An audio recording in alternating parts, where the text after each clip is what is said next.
Bienvenidos a todos a un nuevo episodio de Tech Founder News, el podcast de Platanus Ventures. Hoy día tenemos como invitado a Federico Antoni, fundador y managing partner de AllVP. AllVP es uno de los fondos más reconocidos de Latinoamérica en etapa temprana. Y la verdad es que Fede, a estas alturas, ya podríamos decir que es un inversionista legendario de Latinoamérica. Ha invertido en empresas como Cornershop, Fintual, Mendel, Flink, Super, Nuevo Cargo y muchas más. Además, Fede es profesor en la Escuela de Graduados de Stanford y fue cofundador de Fondeadora, una empresa que fue vendida a Kickstarter y que luego resucitó su marca para convertirse en uno de los neobancos más grandes de México. Hoy día hablamos de varios temas, entre ellos expansión regional para startups en etapa temprana. También hablamos de cómo ven los VCs a los fundadores cuando hablan con ellos. Y también hablamos del reporte de Megatrends de AllVP, que habla de nearshoring e inteligencia artificial y cómo todo eso aplica a Latinoamérica. Espero que les sea útil esta conversación.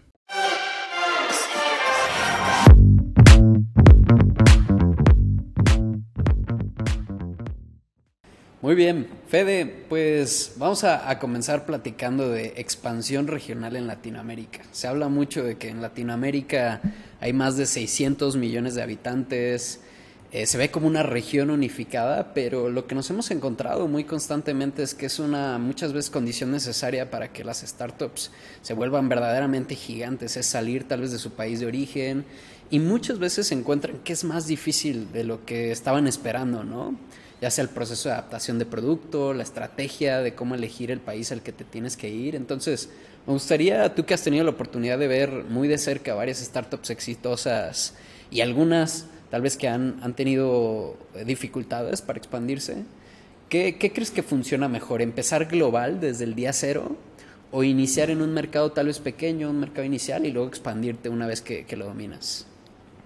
Es un tema fascinante, Roger. O sea, realmente yo creo que es algo en donde hemos aprendido mucho todos y todas en estos últimos años. De alguna forma tenemos observaciones hoy que no teníamos antes, lo cual es riquísimo.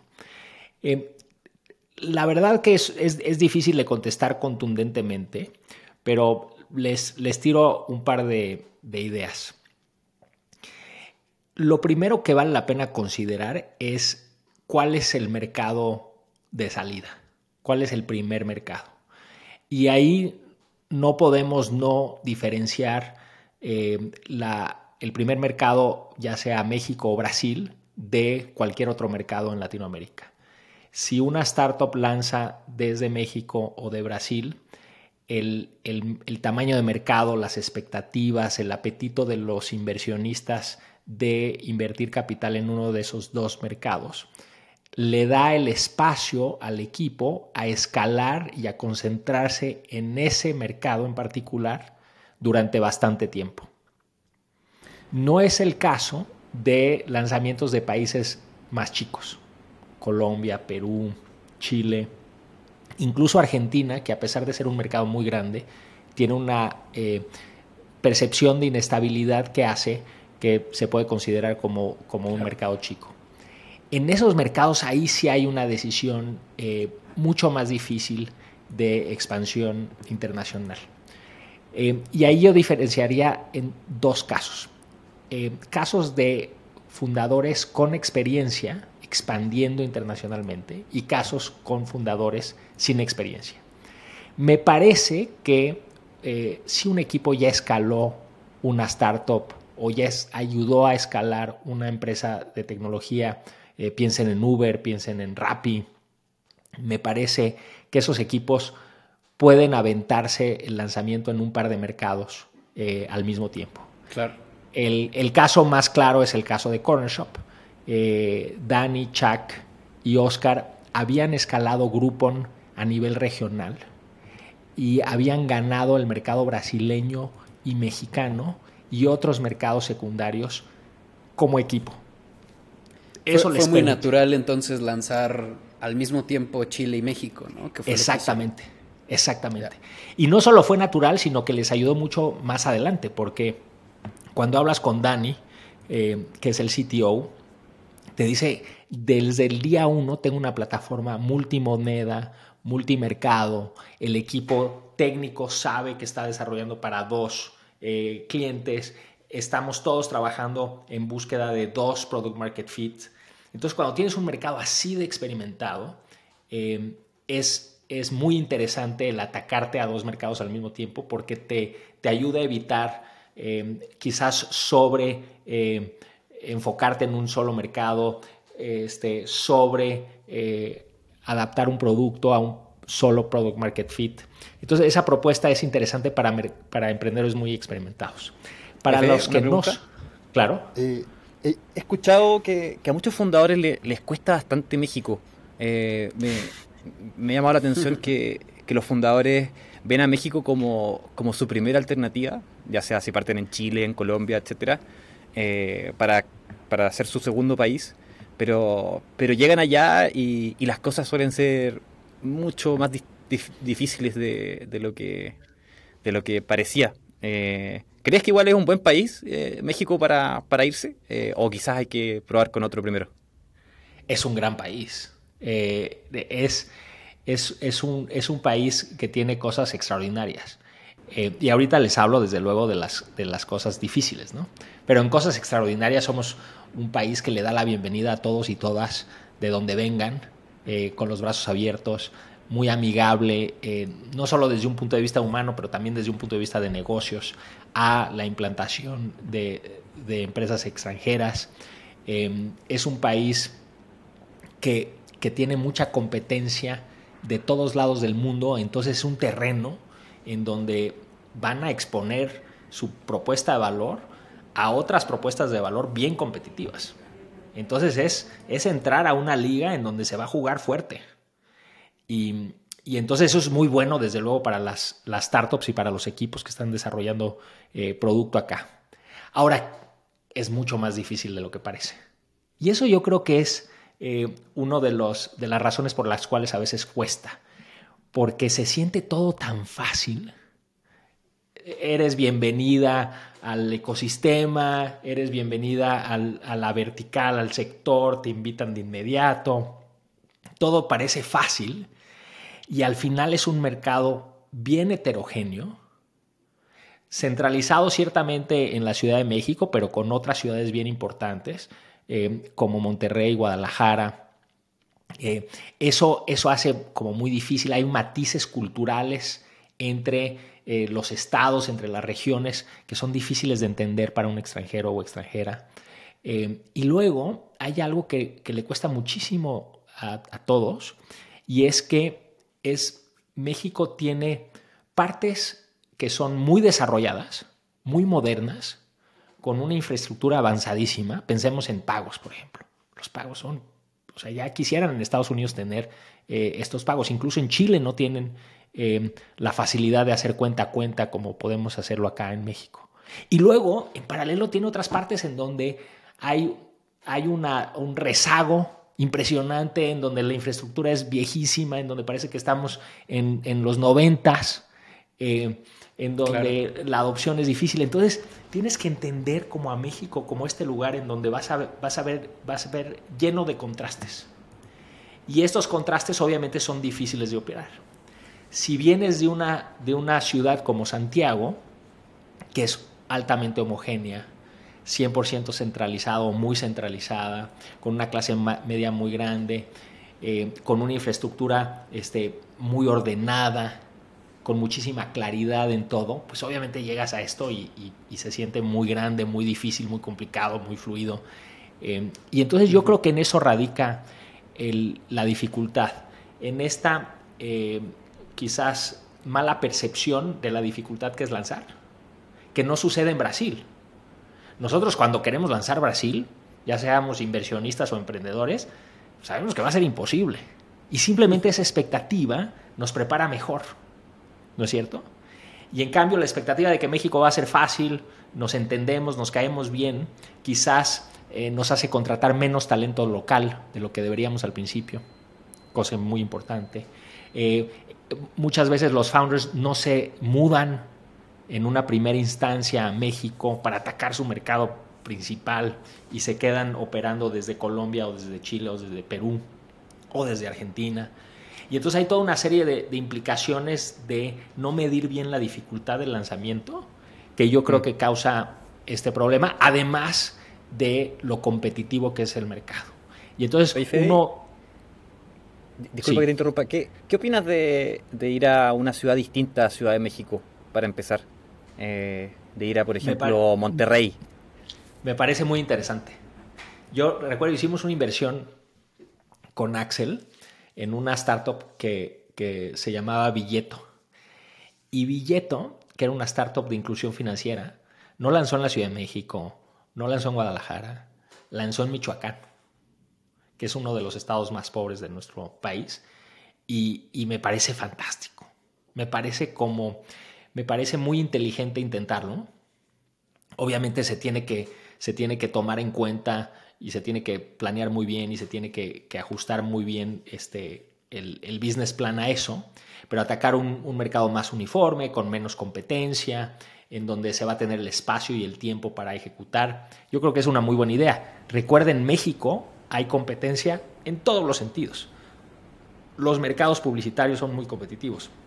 El mercado por el talento es muy competitivo. El mercado por los usuarios es muy competitivo. Hay competencia dura en todos los frentes. Y por eso cuesta trabajo. Oye, Fede, y mencionabas hace unos momentos el tema de encontrar product market fit en ambos mercados, ¿no? Creo que esa parte es bastante contraintuitiva porque se cree que muchas veces es muy plug and play, ¿no? Mi producto ha funcionado en Colombia, entonces lo pongo exactamente o algo casi igual e idéntico en otro país como México o en la región. ¿Qué tanto has visto que se tiene que repetir este proceso de verdaderamente encontrar product market fit o es más un plug and play con ciertos productos? Es uno de los errores principales de los fundadores más jóvenes. Y es uno de las causas de pues mucha destrucción de valor en los últimos años, ¿no? Básicamente, antes de tener product market fit en tu país de origen, te lanzas a buscar product market fit en un mercado más grande, más difícil, más competido. Y lo cierto es que se requiere de mucha experiencia y de muchos recursos para poder manejar todas las variables y esta ecuación de una búsqueda múltiple de product market fit. Eso sucede en general con los negocios B2C. O sea, los negocios B2C son los que más adaptación van a requerir. Absolutamente. Yeah. Absolutamente. Entonces, asumir que porque encontraste product market fit en Perú o en Buenos Aires vas a encontrar product market fit en México es un error. Y entonces, entendiendo eso, la secuencia de lanzamientos se puede planear mucho mejor. Entonces, necesito product market fit en mi país local si somos fundadores recientes o nuevos, antes de encontrar product market fit en un mercado más grande. Necesito esa secuencia. En esa secuencia necesito incorporar el que los founders o una mayoría de los founders se muden al nuevo mercado, ya sea Brasil o México. Y entonces, una vez que entiendes cómo B2C, que vas a tener que ir buscando product market fit en cada uno de los mercados principales, yo creo que te ayuda a tener una mejor planeación y te ayuda a entender los recursos que vas a necesitar para encontrarlos. Otra forma de verlo, y esto es un poquito más técnica, pero muchas de nuestras apuestas en el mundo de tecnología es que vamos a tener network effects, ¿no? Vamos a tener network effects porque nos usan mucho y entonces eso genera un valor mayor de nuestro producto. Los network effects normalmente son locales. O sea, es muy difícil encontrar negocios fuera de Airbnb que tienen network effects internacionales. Globales, claro. Es muy difícil encontrar network effects regionales para nuestras B2C. Y entonces por eso tenemos que ir buscando product market fit en los distintos mercados. Una cosa bien interesante, y con esto termino, es en el caso de los B2B, podemos trabajar con una lógica de market pull y no tanto de market push. El market push es, yo tengo mi propuesta de valor y la llevo a los distintos mercados, ¿no? Empujo mi producto a distintos mercados. El market pull es, el mercado me me llama a mí. Y entonces hago una expansión internacional basado en clientes que me piden que lance en otros mercados. Y entonces pensemos, tenemos una solución increíble y se la vendemos a Falabella. Bueno, quizás Falabella ahora me la pide para que la lancemos en Perú. O tengo una solución increíble para Bimbo y Bimbo me la pide para que la lancemos en distintos mercados. Esa expansión internacional es muy bonita, mucho menos riesgoso y mucho más clara, digamos, en donde yo creo que han habido más casos de éxito. El caso de Book, por ejemplo, de Chile, que consolida primero en Chile y después se expande de la mano de algunos clientes. Esos casos son fantásticos. Claro, tiene mucho sentido, ¿no? Porque ya tienes evidencia del product market fit, que es lo que típicamente cuesta trabajo, y disminuyes bastante el riesgo. De hecho, yo creo que esa es una de las mejores manifestaciones de que vale la pena priorizar ese país, como armar un buen pipeline, como de que ya te lo están solicitando dentro de las prioridades de los contratos que ya tienes, creces los contratos actuales. Y por ejemplo, eso es algo que nos sucedió bastante a nosotros, y cuando realmente ya ese cliente está dispuesto a pagar, no es solamente me encantaría que abras Colombia o cosas así, sino que ya se firma un contrato. Eso es un muy buen momento para empezar a expandirse. Y vale la pena mencionar el papel, y para calificarlo, el mal papel de los inversionistas en las expansiones internacionales prematuras. Claro. O sea, nosotros fuimos los primeros, y me incluyo, en empujar a nuestros equipos fundadores a que expandan internacionalmente, que amplíen su total addressable market, que muestren ambición. Y entonces, si muestran ambición, entonces va a llegar el cheque más grande y el inversionista más elegante, y entonces vamos a poder seguir aumentando las valuaciones porque el mercado aumenta. Ese empuje que hubo de nuestra parte, yo creo que fue en detrimento de algunas empresas que quizás serían mucho más exitosas o seguirían operando si no las hubiéramos empujado los inversionistas a expandir prematuramente. Oye, Fede, ¿y hoy suma puntos si un equipo fundador llega contigo con un plan audaz para expandirse tal vez globalmente o regionalmente desde muy temprano? ¿Le das puntos o es más, o premias más equipos más enfocados con un poco este procedimiento que venimos platicando? Yo creo que yo vengo de una escuela que es la escuela de Corner Shop, en donde básicamente estuvimos 4 años en Chile y México trabajando ahí, mientras que se expandían todos los demás a nuestro alrededor, y solo cuando claramente se tenía product market fit en los dos mercados y tenían los recursos para lanzar otros mercados fue que se lanzó. A mí me gusta esa escuela. Me parece que lo que hacemos, lo que pueden hacer muy bien los equipos emprendedores es secuenciar las cosas. Y cuando te brincas etapas, que fue lo que pasó en 2020 y 2021, y ustedes lo saben y lo platican mucho en este espacio, cuando te brincas las etapas es cuando las cosas se comienzan a romper. Y entonces te brincas la etapa del product market fit, te brincas la etapa de la expansión internacional, te brincas la etapa de la consolidación de una cultura antes de escalar el equipo. En fin, todos nos estuvimos brincando las etapas, insisto, en parte o en gran medida por culpa de los propios inversionistas, y eso generó que las organizaciones que se fueron construyendo no fueron de tan buena calidad y por ende están con trabajo para trabajar en este entorno, ¿no?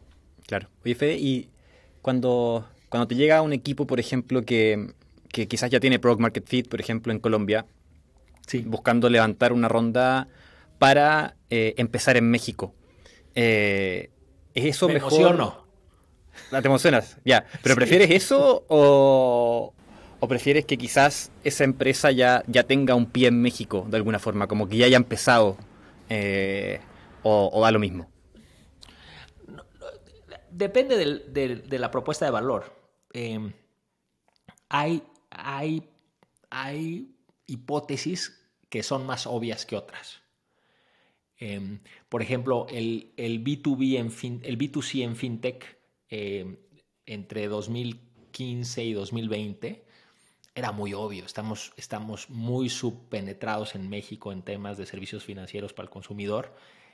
Las propuestas de valor B2C son hipótesis que eran muy obvias y entonces hacía mucho sentido, ¿no? Cuando invertimos en Fintual, no tenía todavía operaciones en México, y su hipótesis de lanzar México y contestar México hacía muchísimo sentido y por eso nos sumamos. Hay otros casos en donde sí esperamos ver un poco de juego en el mercado mexicano para ver algunos indicios de product market fit, tracción inicial.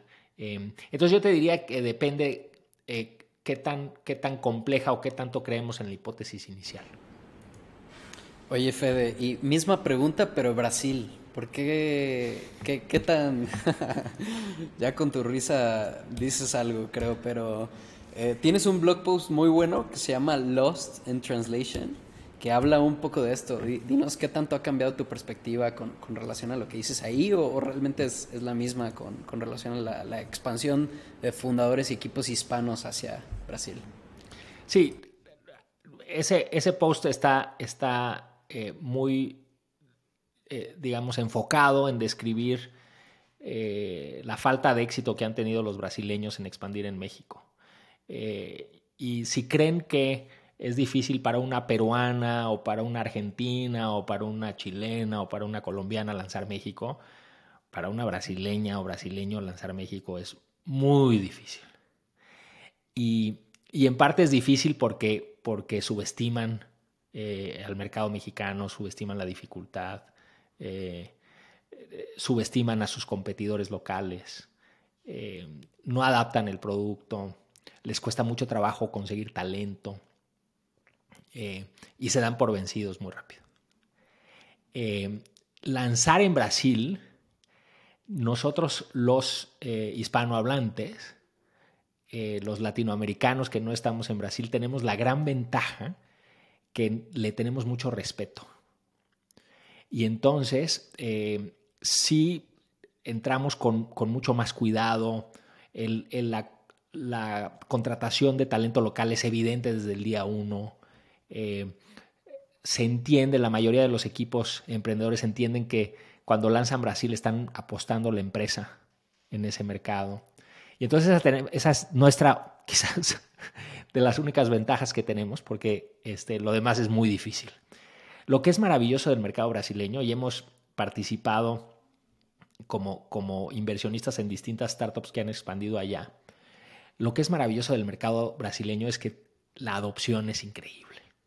La adopción es rapidísima. O sea, es el mercado más sofisticado. Las cosas se encienden de inmediato. Y eso es muy bonito y es muy distinto a México. México toma tiempo y es lento y hay que... En cambio, Brasil es de inmediato y eso es maravilloso, pero operar allá es difícil, es distinto. Es un entorno muy competido por jugadores locales, sobre todo.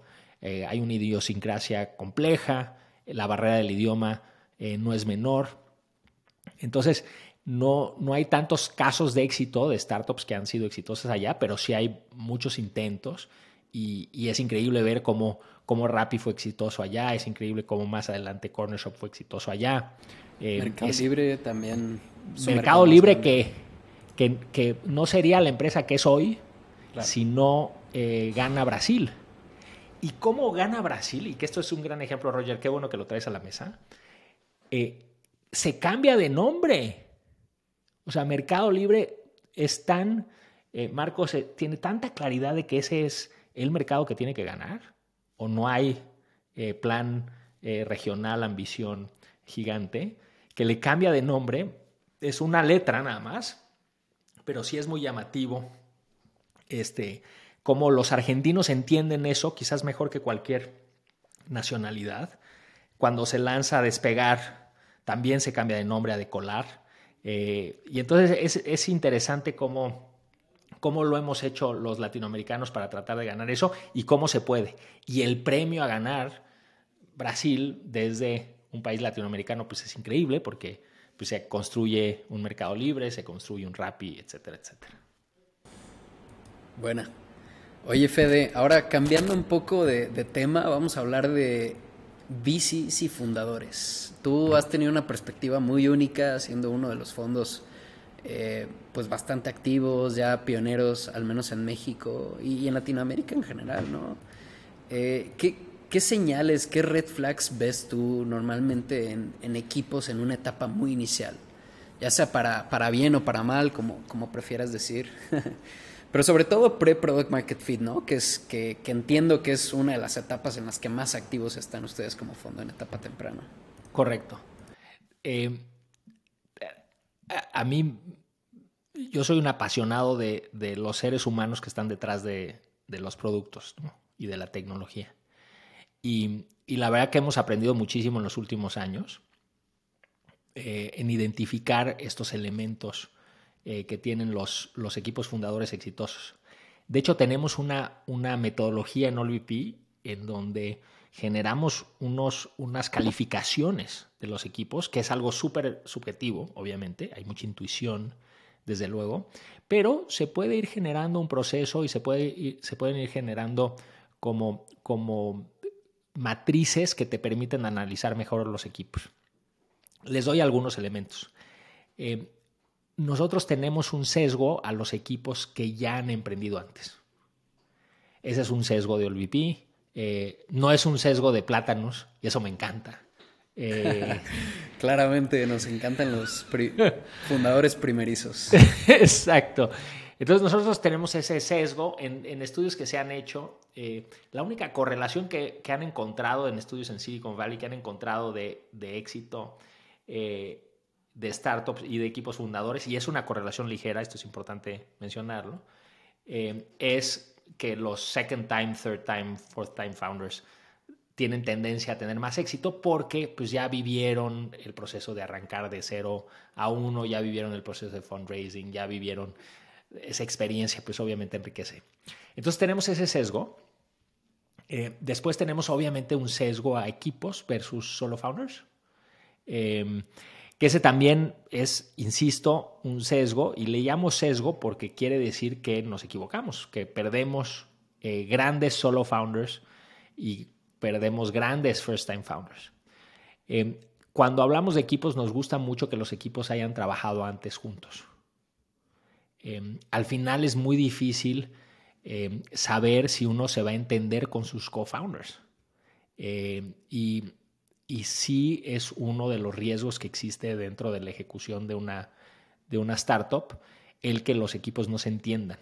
Y entonces el que ya se hayan trabajado juntos, que ya sepan quién tiene qué fuerza, que sepan los defectos de cada uno, pues eso obviamente ayuda. La otra cosa en la que nos fijamos mucho, y eso es a partir de nuestro segundo fondo, es clave que haya talento técnico. Y ahí Plátanos y OLVP estamos alineados. A nosotros nos gusta invertir en ingenieras y en ingenieros. Sobre todo si están creando un producto digital. Entonces, claro, si vamos a hacer una fintech, la parte tech tiene que estar. Y si vamos a hacer una HR tech, pues la parte tech tiene que estar ahí. La ventaja enorme que tienen los equipos técnicos, pues nos hacen tener un sesgo a eso también. Ustedes en OLVP, Guille, o sea, Fede, piden que el cofundador, que haya un cofundador técnico. Sí, es muy raro. Veo mi portafolio. Es muy raro que invirtamos en empresas que no tengan de co-founder a 1, 2 o la mayoría ingenieras o ingenieros. Muy raro. Y hay una cosa que es muy bonita de eso, y es que como ustedes saben, el emprender es una tarea, es una aventura de aprendizaje constante. Y muchas veces lo que hace la diferencia entre los grandes equipos y los equipos regulares es su capacidad de aprender. Y el ingeniero, la ingeniera en sistemas, tiene una vocación de aprender porque así opera. La ingeniera pues tiene que crear código, pues va y busca y aprende de un lenguaje y copia y pega, y es un proceso de aprendizaje constante. Entonces esa disposición de aprender todo el tiempo, la traen las ingenieras que no en general otras carreras, y por eso tenemos ese sesgo. No sé si hace sentido. Perfecto completamente sentido. Estamos alineados en eso, creo, Fede. Oye, y ahora cambiando un poco a este mismo rol de VCs y fundadores, además del dinero, ¿qué más debe de esperar un fundador o una fundadora de sus inversionistas? ¿Existe el Value Add Investor? ¿Tienes un blog post también al respecto? Por si alguien lo quiere leer, se llama Can Your Money Code. Muy bueno también. Pero ¿qué nos puedes contar de eso, Fede? Eso me acuerdo que estaba yo como les he platicado, doy clases en Stanford y estaba caminando por ahí y me encontré a Mafalda. Mafalda es una emprendedora portuguesa que está emprendiendo un negocio en Brasil. Y le digo, oye, yo te quiero invertir como Ángel, le veo un potencial. La conocía porque le había dado clases. Y eso es lo que me preguntó. Y obviamente me quedé helado, no supe qué contestar, porque efectivamente el dinero que nosotros aportamos no codea. A ver, yo creo que hay distintos niveles de inversionistas y de necesidades en la parte de los equipos fundadores. Hay inversionistas que son grandes complementos, que es increíble sumarlos a las rondas, pero que son seguidores, es decir, no participan en los directorios, no se tiene la expectativa de que hagan follow-on, y esos inversionistas, digamos, lo importante es que sean amigables, que en el margen puedan agregar valor en algunas ocasiones con introducciones, o que puedan agregar valor igual con alguno de los programas que tengan diseñados para sus empresas de portafolio, etc. Al lead investor, al que pone el precio en la ronda, al que participa en el directorio, a ella sí los fundadores tienen que tener una expectativa en distintos frentes. El primero, yo diría, es que sea una aliada. O sea, el lead investor tiene que ser una aliada que va a estar ahí, que no se va a dar por vencido antes que los founders, que no va a estorbar, que es una aliada incondicional. Oye, Fede, y eso no es tan fácil de juzgar, ¿estás de acuerdo? Si tú como fundador recibes una oferta de este fondo, pues ¿cómo le haces para saber que vas a tener una aliada? Pues, a ver, la tarea que se tiene que hacer, porque acuérdense que estas son decisiones que tienen implicaciones en los próximos 10 años o más, es hablar con las empresas del portafolio y hacer las preguntas difíciles e indagar y hacer pushback. Los fundadores de portafolios pues normalmente van a ser educados y van a contestar que son buena onda, que sí le ayudó, que sí. Pero cuando hagan esas preguntas y le llamen a los otros co-founders, a los otros founders de esos inversionistas, pregunten las duras. Oye, pero a ver, dime bien, ¿no? Explícame. Claro. ¿En algún momento te bloqueó algo así? Sí, justo. Una pregunta que yo creo que es muy buena es ¿cómo se comportó este inversionista en uno de sus momentos más difíciles? Claro. O algo así. Claro, porque las empresas que se meten en problemas o que tienen que cerrar, con esos son los founders con los que hay que hablar. Porque pues es muy fácil para nosotros pues, les presentamos al equipo de Fintual y les presentamos al equipo de Cornershop y les presentamos al equipo de Nuevo Cargo y de Mendel y ahí pues han habido casi puras buenas noticias.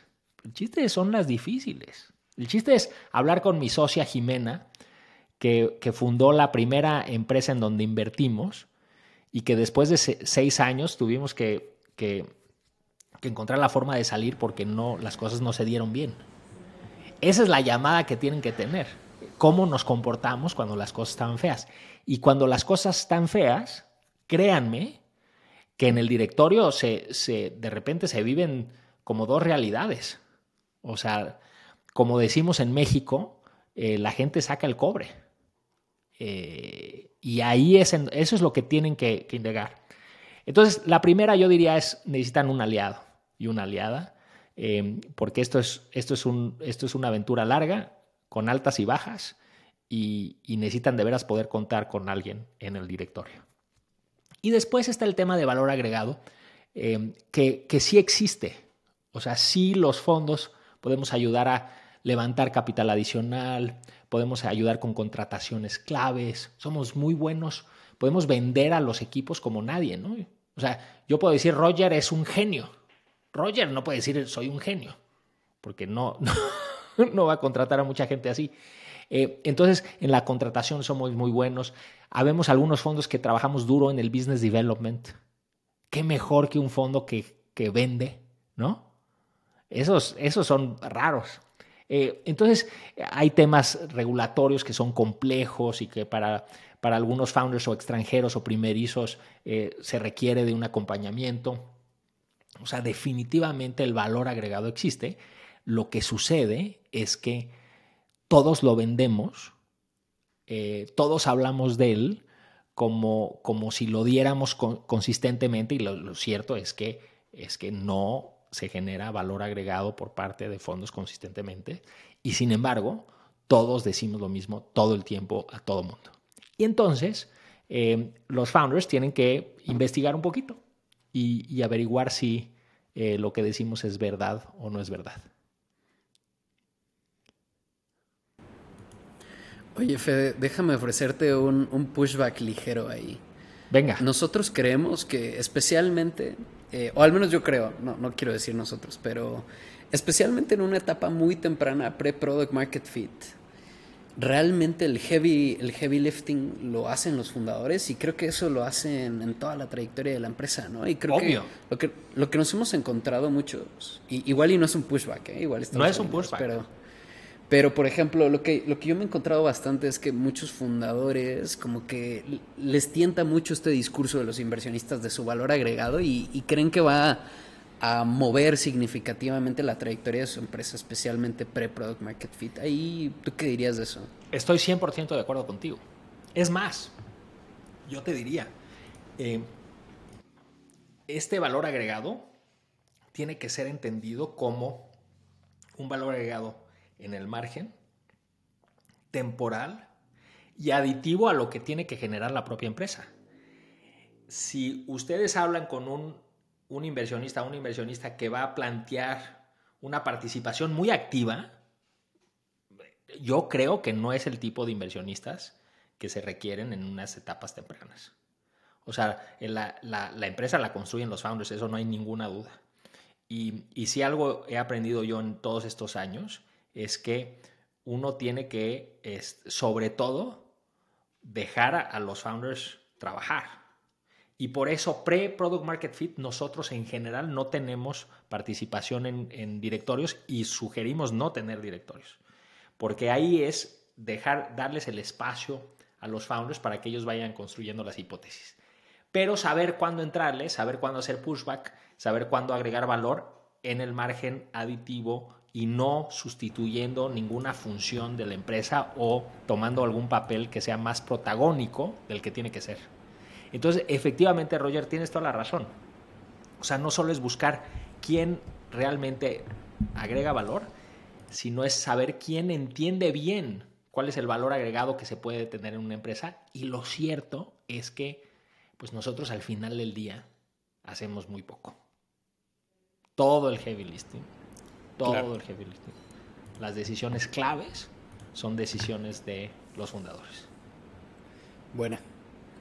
Perfecto, Fede. Ahora vamos a pasar a algo ya en los últimos minutos, a platicar del reporte de Megatrends 3 y 1/3 Megatrends de OLVP que sacaron hace un par de semanas, si no me equivoco. Uno de los temas principales que creo que es bastante noticioso, especialmente considerando que Tesla, por ejemplo, anunció una Gigafactory en México, algo sin precedentes, una inversión de hasta $10 mil millones. Marca como finalmente, bueno, yo diría una evidencia muy importante de lo que es la tendencia del nearshoring, que le dedican una de estas tendencias al reporte, ¿no? ¿Esto es algo que solo se va a ver en México, solo México se va a beneficiar, Fede, o crees que hay maneras en las que fundadores en otros países pueden aprovechar toda esta fragilidad de la cadena de suministro que provoca el nearshoring? Es una excelente pregunta. Yo creo que incumbe a toda la región. Recordemos que no solo en México, sino en otros países hay una capacidad productiva extraordinaria. En agro en Brasil, agro en Argentina, en aeronáutica en Brasil, en fin, hay capacidades productivas en la maquila colombiana, capacidades productivas en toda la región y definitivamente se van a beneficiar todas. Ahora, es innegable que la cercanía entre México y Estados Unidos, la enorme frontera que tenemos para bien y para mal con nuestro vecino del norte, hace que la tendencia se va a sentir más fuerte en México. Pero a mí me entusiasma lo que puedan inventar, lo que puedan imaginar los founders de Sudamérica. Porque esas soluciones que imaginen desde el sur van a ser muy, muy innovadoras. Van a plantear modelos muy distintos a los que la industria y los incumbentes ya plantean desde el sur hacia el norte. Entonces, no, es una tendencia que entusiasma y es una tendencia favorable a nuestra región. En este contexto de incertidumbre, en este contexto de desaceleración económica, en este contexto de altas tasas y altos costos de capital, aprovechar las tendencias favorables a nuestra región, pues es algo definitivamente oportuno y creo que vale la pena explorar, porque lo bonito del nearshoring es que genera oportunidades transversales.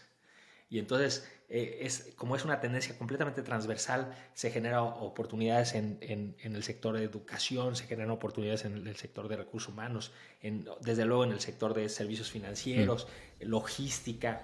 Es muy bonita esa tendencia como para explorarla e inspirarse como equipo fundador para imaginarse cosas interesantes, echándole un ojo a lo que ha pasado en China, lo que ha pasado en el sureste asiático, porque ahí ya, digamos, han desarrollado cosas bien interesantes. Otra cosa que hablan también en este reporte, Fede, es la oportunidad de la inteligencia artificial para Latinoamérica.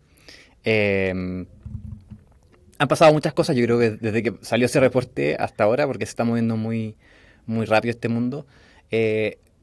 Mi pregunta no va a ser tanto para los founders, va a ser ¿cómo cambia el trabajo de un inversionista en este contexto con inteligencia artificial? Ciertamente nosotros en Platinum Ventures estamos intentando ponernos al día. No sé qué están haciendo en OLVP, cómo ves este impacto en tu mismo negocio. Es una muy buena pregunta. A mí una de las cosas, o en mi lado optimista, una de las cosas que me gusta ver de inteligencia artificial, o la forma que me gusta entenderla, es no en su dimensión poco humana, no en cómo compite con nosotros, sino en cómo nos eleva y en cómo nos mejora. Eso me parece fundamental y genial. O sea, si pensamos, por ejemplo, y perdón que te lleve a otro universo, pero si pensamos en el sector salud, todas estas herramientas y aplicaciones de inteligencia artificial lo que van a hacer es que van a liberar al médico a atender y a concentrarse en su paciente. Y entonces esa dimensión humana, ese bedside manner que es tan importante, pues lo van a poder explotar y van a poder ser mucho más empáticas, van a poder de veras trabajar mucho más al paciente que sin estas herramientas.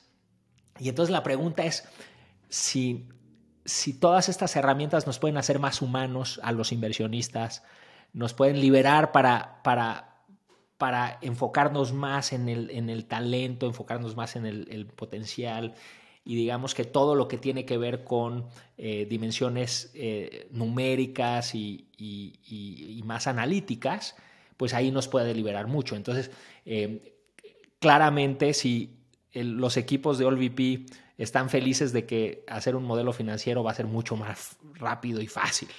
Analizar y buscar tendencias en los números que nos mandan los equipos emprendedores, pues va a ser mucho más fácil.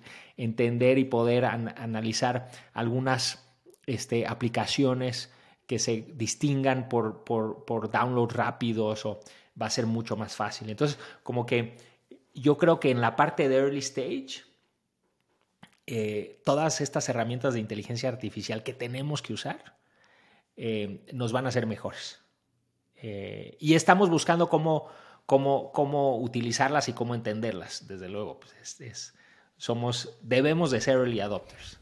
Sí, es curioso que no es tan evidente, como es algo en general que es tremendamente poderoso, pero es difícil imaginarse efectivamente para qué te va a servir realmente si es que uno no empieza a trabajar con eso y a forzarse un poco a trabajar con eso en el día a día. Totalmente. Y yo creo que muchos equipos emprendedores no tienen la interpretación correcta de la tendencia. Me explico. La inteligencia artificial va a dejar de ser muy rápido un diferenciador.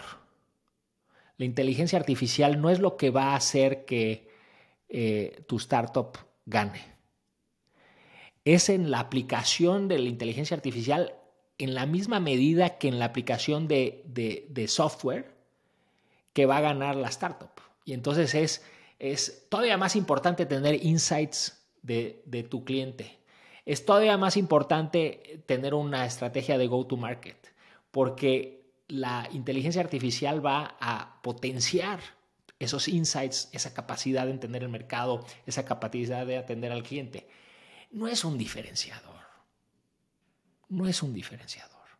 O sea, no le das puntos, no le avientas dinero si dicen ella en su no, pitch. se los quito. Bueno, no les quito dinero, les quito puntos.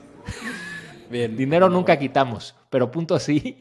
Y de veras, cuando llega a la mesa, nos llega un deck y lo único diferente o la única razón por la cual nos venden que van a ganar o que van a conquistar un mercado tiene que ver con la aplicación de una tecnología que se comoditiza rápidamente, que está accesible para todo el mundo, pues me parece pobre.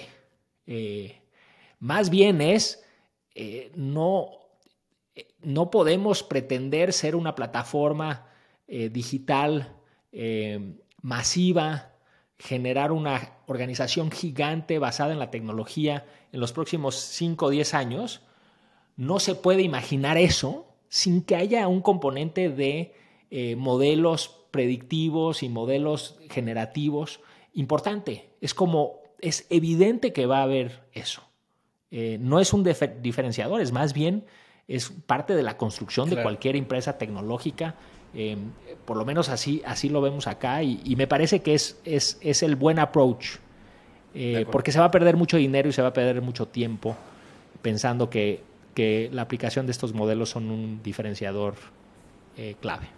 De hecho, en el reporte también mencionaban que los datos que están construyendo muchas startups de Latinoamérica específicos de su producto que tal vez no hacían AI antes, va a ser realmente una de las fuentes de ventajas competitivas, ¿no? Creo que mencionabas Jana, Flat, sí, entre ellos, que creo que tienen data interesantísima y muy única de sus plataformas. Esa es la parte que más me emociona, la verdad. La parte de las nuevas startups que ponen AI por todos lados en los decks más bien es aburrido, pero la parte de, oye, estás operando una startup digital en 2023, cuando está pasando todo esto, ¿cómo apalancaste esta potencia? Y pensemos en Jana, que es esta aplicación de salud mental que ha sido descargada más de 11 millones de veces en teléfonos de hispanoparlantes de todo el mundo. Tiene Andrea Campos, que es su founder, data riquísima que nadie tiene. Tiene conversaciones con 11 millones de personas. Imagínense esa data de entrenamiento para los modelos predictivos y generativos. Es alucinante. Y lo que es bonito de Latinoamérica, me parece, es que como hay mucho rezago en términos de infraestructura de datos, como los datos normalmente están desordenados, se encuentran en distintas bases de datos, no se hablan entre sí. Entonces, la ventaja competitiva de la data, que eso sí es una ventaja competitiva, es bien interesante y va a ser la base y seguramente permitirá la construcción de grandes organizaciones basada en esa ventaja competitiva. No los modelos predictivos, no los modelos generativos, sino la data. Bueno, Fede, pues llegamos al final del episodio. Muchas gracias por tu participación. Fue una conversación bastante interesante y pues ojalá que pronto volvamos a platicar. Encantado. Nada más agradecerles que me hayan involucrado, me hayan invitado a este espacio increíble. Como saben, soy gran fan de Plátanos. Si yo fuera ingeniera o ingeniero, tuviera 25, 30 años, seguramente aplicaría, no sé si me aceptarían, probablemente no, pero seguramente aplicaría a Plátanos. Entonces, muchísimas gracias a ustedes. Bueno, Gracias, Fede.